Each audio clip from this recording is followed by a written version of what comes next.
Hey there mga my loves, Libra! Thank you so much for always staying here with me in this channel, babe. So before we start your reading, ang content pala natin ngayon is alamin natin no, yung good stuffs only. Ibig sabihin yung mga magagandang bagay lang yung kukunin at pipick upin natin dito. No? So, before we start, reminders muna na hindi to for everybody. So just pick up only the messages you think are for you. At kung feel mo na ang reading na tayo para sa'yo, then this reading might be really for you. So, wala po tayong gender dito. Babae, lalaki, LGBT, cross-watchers. You can flip roles if you want. Of course, you can do that. And at the end of the day, you always have your free will. So, let's go ahead, Libra, at alamin natin, no, kung ano yung mga good stuffs na paparating sa inyo. So, let's go ahead and check this out. Hi pala sa mga new subscribers. Ako po si Yan. Welcome. At sa mga returning viewers, thank you po sa inyong warm love at support na binibigay. So, mga babes, no, meron pa po tayong other channel. Kaya kung hindi nyo pa yan knows, ang link po ay nasa description box. Kaya kung interesado rin kayong tumambay, then welcome na welcome din po kayo doon. So, let's see. Spirits and Archangel Michael, thank you so much for being present here in this reading. Can we get good stuffs for Libra, please? Only the good stuffs. Good news. Messages for their highest good. This is for Libra. Libra. Libra.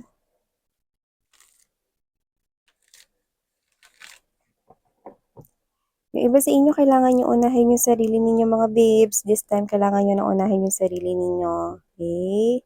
Yung iba kasi sa inyo, parang medyo marami na rin kayo ritong times na posible na neglect ninyo yung self ninyo. But this time, you need to choose yourself. Unahin mo na yung sarili mo. Ano mang situation yan, angels are saying, okay? They're telling me to tell you na unahin mo yung sarili mo this time. Okay? Not necessarily that you're gonna neglect other people, especially if it is your family, no? Pero kasi parang meron ditong energy na parang gusto nilang bigay ng advice sa'yo. Baka nasa sitwasyon ka na medyo parang na-challenge ka or whatever, no? Or kailangan mo rito na parang mamili or what, no? Not necessarily na ine-neglect mo sila, but you need to choose yourself this time. Kailangan mo piliin yung sarili mo. Okay? Ace of Pentacles, High Priestess, Ten of Wands, Five of Swords, Queen of Cups, Six of Wands, Justice, Five of Coins, and the King of Wands energy. So, whoever it is I'm picking up for this reading, excuse me, I do see that one of the good stuffs na paparating sa inyo mga babes is there is an opportunity, okay? Napaparating sa inyo pagdating sa kaperahan. Yan. Meron ditong opportunity na pagdating sa kaperahan, no, huwag kang mawalan ng loob dito, no. This is something here big, makakapagsimula ka dito. Okay? Makakapagsimula ka rito. It is a very refreshing start when it comes to your money, coins, and pentacles. This could be a new offer right here. Like, hindi pa to na-offer sa inyo. Okay? But, please make sure that you are not gonna miss this opportunity. I'm seeing na meron ditong mga ibang maghahangad din ito. May mga magiging rivals or competitors ka dito pero sa'yo ko nakikitang ihahandog ito. But you need to face this. Okay? You need to show na karapat dapat ka nga talaga para dito. Para sa'yo naman talaga to. Pero you need to show the universe na karapat dapat ka dito. So it could be a wish right here na preparing na ma-receive mo dito.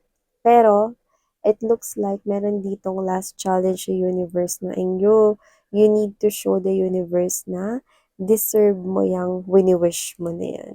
Okay? So, meron yung mga ibang mga magiging kakompetensya ka dyan. Rivalry para sa iba, pero nakikita kong sa'yo yan at sa'yo yan ihahandog talaga. Show the universe what you've got. Okay? So, yun. So, whatever the case may be, meron din tayo dito another good stuffs for you, Libra. I'm seeing someone here na posibleng naging quiet all these years, all this time. I'm seeing this person here fighting for this connection. Maaring meron ditong person na naging mahina, no, na hindi kayo pinaglaban noon. Now, this person is ready to stood, no, sa inyong relationship. Ready na siya to fight for this connection right here. Hindi na siya magiging mahina. Hindi na siya rito magtatago. Isisiwala niya na rito ang kanya rito pag-ibig para sa'yo. Gagawa na ng paraan at hindi na rito magmumukmok. Ilalabas niya na rin dito mga babes, no, yung kanya ritong saloobin sa'yo. Baka ito yung tao rito na hinihintay mo na panindigan ka or hinihintay mo na maging responsable sa kanya ritong love for you. At mukhang ang person na to ay hindi ko na nakikitang umaatras, kundi pasulong na siya rito. Mga babes, ang taong ito ay naghahawak na rito ng gapit-chill na pagmamahal para sa'yo. The Queen of Cups is someone sa lahat ng mga courtyards, no? Ang Queen of Cups ang may pinakamalaking chalice of love. Kasi yung kanya parang pitchil na. So, ibig sabihin, habang lumilipas ang panahon, may mga oras man na hindi kayo nakapag-communicate or posibleng kayo ay nagkaroon ng separation or baka sabihin natin wala lang talagang paggalaw. Nakita ko dito na itong tao na to no, ay magkakaroon na ng lakas ng loob upang ipaglaban ang inyong pag-iibigan, ang inyong connection, ready na to fight for this connection, whether this is an old person right here or whether this is a new person for others. New person for others, if this is someone here new, posibleng nagkakaroon dito ng parang challenge no, pagdating sa pakikipag-deal sa iba't ibang mga sinasabi ng ibang mga tao, maaaring naapektuhan siya no, for the recent months or for the past few months right here because of this connection. However, now this person here will now start to realize na kailangan niyang ilaban dito ang kanyang own happiness para talagang maging masaya siya rito. Hindi nahahayaan na makinig sa iba at hindi na magpapaapekto lalo na sa mga hindi magandang sasabihin o sinasabi ng iba patungkol sa connection na ito. Ready to fight na siya dito sa inyong connection. Wow! So your person now is ready, no, na ilaban na talaga itong connection ninyo, no? Full extent. Yan. So, maliban dyan, nakita rin ako dito ng tagumpay here for you guys. Kung ano yung matagal mo na rito na parang gusto na parang maalis sa'yo ritong buhay. Whether makalimutan yung mga old na masasakit na mga memories, whether may mga traumatic experience ka here in life na matagal mo na ritong gustong ma-release sa life mo, maaaring nagdudu ka ng shadow work pero maaaring nadi-disturb ka for some reason or hindi mo nalalampasan yon. Now, I'm seeing that one of the good stuffs right here is the Six of Wands energy to the Ten of Wands, which means kung ano man yung parang matagal mo nang dinadala sa loob mo rito, mga traumatic experiences in life or mga masasakit na mga pangyayari sa buhay mo, nakita ko na makaka-move on ka na from that at finally, marirelease mo na yung sarili mo sa pagkakagapos mo sa nakaraan, no? At bakit naging good stuffs yun, Miss Yan? Because you now can be able to pursue ano man yung mga gusto mong i-pursue nang walang fear at magagawa mo na rito yung mga gusto mong gawin na wala nang nagko-hold back sa'yo anymore. So Libra, this is like a fresh new start here for you.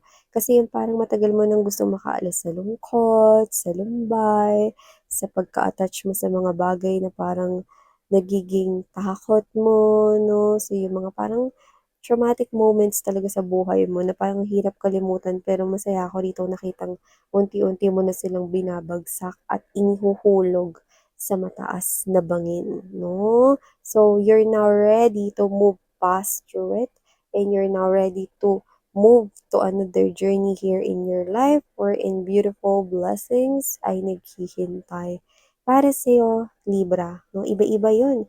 May nasa area ng love life, may area ng money, pentacles, coins, negosyo, career, no? May area ng personal development, well-being, healing, yan. Okay?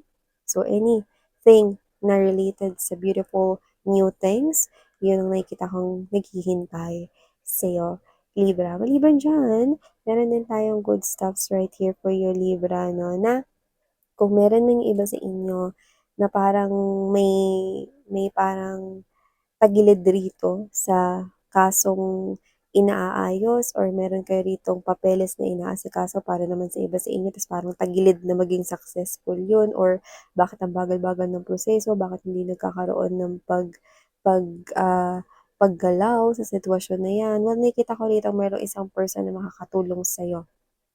Posibleng ito na yung tao na maging susi 'no, para umusad na yung kaso na yan, kung kaso man yan.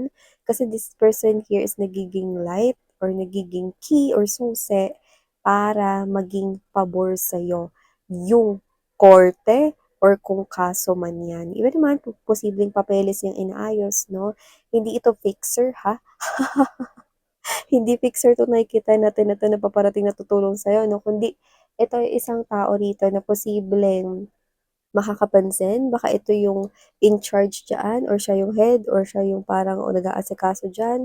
Baka posibleng on vacation siya nung inasikaso 'yan 'no, tapos hindi nagkakaroon ng paggalaw kasi yung mga tao inuuna yung tsismisan, inuuna yung ibang bagay, walang pag-usad rito sa papeles, natatambak yung trabaho. Now, this person right here sa pagpasok niya aandar na 'yan. So, nakikita ko rito whether that's visa, whether that's document related because you're gonna work abroad or maybe related to business permits because you want na magkaroon dito ng negosyo or what. No, uusad na yan kasi meron na ritong taong magiging responsible at responsable at hindi lang sa'yo yung uusad, pati yung iba pa na mga naging kasabayan mo dito, nauusad na nang naayon sa inyong pabor ang mga pangyayari. Wow! Just this right here is an indication that you could be seeing a lot of number threes, 333, number 3. Okay, it's an indication that your life will be at a balanced state kung hindi pa.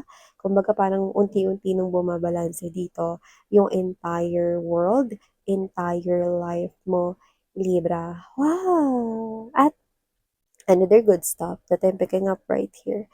Someone here is posibleng i-reveal na nila sa'yo yung matagal mo nang gustong malaman, no? Maybe this is a friend, no, na parang hindi naman to as in malaking bagay, pero ikaw ito na parang gustong-gusto mo tong malaman. Kung sa lahat ng mga gusto mong malaman, ito yung bagay na isa dun. Okay? Ito ay nagpakita rin dito kasi posibleng ito rin yung bagay na iniintay mong marinig or what. And I think it is a secret na posibleng sinasabi ng friend mo. Alam mo, may sikreto kasi ako libre, pero hindi ko sasabihin sa'yo, wag na lang. O sige, bahala ka, no? Parang ganun lang, parang usapang friend lang to, no? Alam mo yung pinakatatago niyang secret dito, for some reason, sasabihin niya ng kusa sa'yo. So, yung curiosity mo matatapos, maririnig mo, babalitaan mo yun, matsitsismis niya yun sa'yo, no? In short, masasabi niya yun sa'yo. Yeah, this is not something here big, but I think this is something here na pwedeng iniintay mo din na malaman, marinig, ganun. So yeah, another good stuff right here is I'm picking up that this is a good news, okay, for your parent or someone who is a parent figure, could be your lolo at lola, brothers, tito at tita, or tumatawag legal guardian, or your mama at papa. Okay? So, what's the good news with this person here? This person here, I think you love him or her so much. This person here means the whole world for you. You work really hard for this individual right here para mabigyan siya ng magandang life. And I think this is your parent or a parent figure. Okay? So, I do see that this person here may good news sa paparating sa kanya rito. No? And I think it has something to do with the word recovery. So, dalawa yung nakuha ko doon. Pwedeng recover sa health, mas gaganda yung health niya. Okay, mas magiging maayos yung pangangatawan niya, mas lalakas yung kanya ritong bones, muscles, okay? So, yan. And yung iba naman is second, no, kuha ko rito recovery in terms of life. Kasi dito nakikita ko na mag-iiba yung buhay niya, mas gagaan, mas magiging masaya siya, mas magiging maaliwalas yung pakiramdam niya.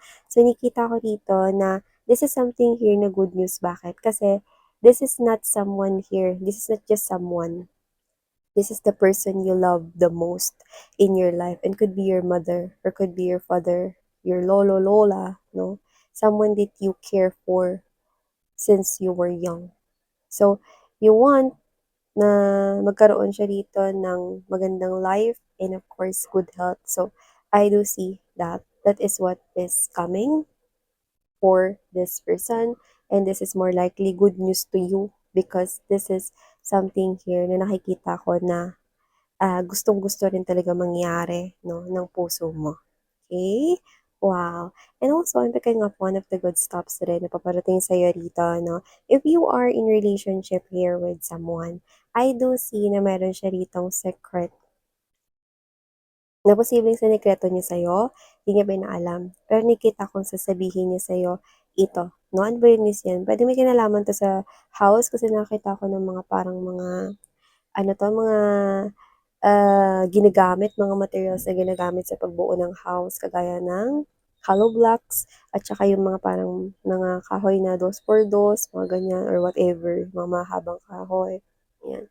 So, this person could be, starting na maghulog sa posibleng maging bahay ninyo in the future, nililipatan ninyo. So, I'm seeing you right here na mas mararamdaman mo na ito na yun. Mas mararamdaman mo na seryoso na talaga tong person na 'to sa'yo. Mas mararamdaman mo na mahal ka ng person na 'to kung kasal na kayo. Alam mo talaga at mararamdaman mo pa more na talagang bina-value niya 'no, yung pagkakaroon ninyo ng pamilya, yung pagbubukod ninyo, 'yan. So, yung iba siguro nakatira with their parents, but now is the time na lumipat na kayo in your own house and nagiging matured pa more itong person mo. So, you thought na, this person here is posibleng wala pang plano right now or wala pang ginagawa right now, pero yun ang akala mo. Kasi itong person na 'to nagpaplano na siya ritong magpakasal sa'yo kung hindi pa kayo nagpapakasal at inuuna niya na rito yung bahay, 'yan. At kung kayo naman 'to na walang sariling bahay 'no, this person here surpresa niya ito sa'yo. Kaya naman expect right here that this person is ginagawa niya rito yung paraan para maibigay na rito. And I think this is something here na gusto mo talaga na magkaroon kayo ng sarili ninyong home, yung matatawag ninyong inyo talaga. So whether you already have kids or wala pa, this person here is doing something here and it is related to home, building a home, or baka yung iba patapos na sa pagpapagawa ng house dito. So thank you so much. Wow, Libra, these are all the messages I've got right here for you. Sweethearts, thank you and sarang love and light. And you.